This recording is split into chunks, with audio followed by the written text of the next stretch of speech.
आइए हम बताते हैं आपको कि पेप्टाइड बॉन्ड का फॉर्मेशन कैसे होता है। तो ये जो एमिनो एसिड है, एमिनो एसिड का फॉर्मूला आपका ये होता है NH2 single bond H RNCOOH। यानी जो आपका मीथेन होता है, मीथेन के अंदर में जब हम लोग सब्स्टिट्यूटेड मीथेन लेते हैं तो वहां पे 3H को चेंज करके एक एक इन पे हम लोग एमिन ग्रुप को ऐड करेंगे एंड दूसरे इन पे कार्बोक्सिलाइड ग्रुप को ऐड करते हैं एंड तीसरे इन पे आद होता है जो कि हमेशा चेंज होते रहेगा, तब जाकर एमिनो एसिड आपका अलग अलग टाइप का होते हैं। तो ये जो एमिनो एसिड है, जब एक एमिनो एसिड, ये फर्स्ट एमिनो एसिड और एक आपका सेकंड एमिनो एसिड, जब दो एमिनो एसिड आपस में अटैच होते हैं तो इनके बीच में एक आपका एमिनो एसिड का लास्ट वाला OH एंड सेकेंड वाला एमिनो एसिड का H, यहाँ से वाटर आपका रिमूव होगा और जब वाटर रिमूव होते हैं तो यहाँ पे जो बॉन्ड का फॉर्मेशन होता है उस बॉन्ड को हम लोग बोलते हैं पेप्टाइड बॉन्ड। यानी प्रोटीन वर्सेस पॉलीपेप्टाइड, यानी जो प्रोटीन होता है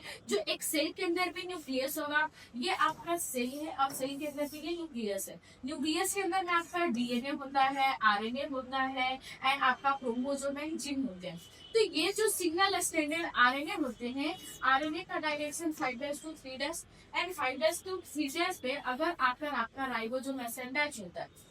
और राइबोसोम के अंदर में इधर आपका पॉलीपेप्टाइड चेन लगे हुए रहते हैं और ये पॉलीपेप्टाइड चेन mRNA के सीक्वेंस पे आकर जब बाइंड करते हैं तब जाकर क्या होता है, यहाँ पे प्रोटीन का सिंथेसिस होता है। और जब दो एमिनो एसिड आपस में लिंक होते हैं तो उनके बीच में एक बॉन्ड बनता है, उस बॉन्ड को हम लोग क्या बोलते हैं, पेप्टाइड बॉन्ड। जब दो एमिनो एसिड ऐड हो रहा तो दो पे एक पेप्टाइड बॉन्ड, अगर 3 एमिनो एसिड ऐसे ही ऐड होगा तो उसके बीच में आपका दो पेप्टाइड बॉन्ड का फॉर्मेशन होता है। जैसे यहाँ पे आपको बताया कि एक इन कैसा होता है आपका एमिनो एसिड का N टर्मिनल एंड दूसरा इन कैसा होता है आपका C टर्मिनल। तो इसलिए यहाँ पे लिखा हुआ आपका NC टर्मिनल, जिसके बीच में एक NH2 ग्रुप एंड एक आपका COOH ग्रुप, इनके बीच में बहुत सारे एमिनो एसिड अटैच है, इसलिए इनको हम लोग R1 R2 R3 R4 R5 R6 बोल रहे हैं। और इनके बीच में एक से ज्यादा बॉन्ड का फॉर्मेशन हो रहा है, इसलिए इसको हम लोग क्या बोल देते हैं, पॉलीपेप्टाइड चेन।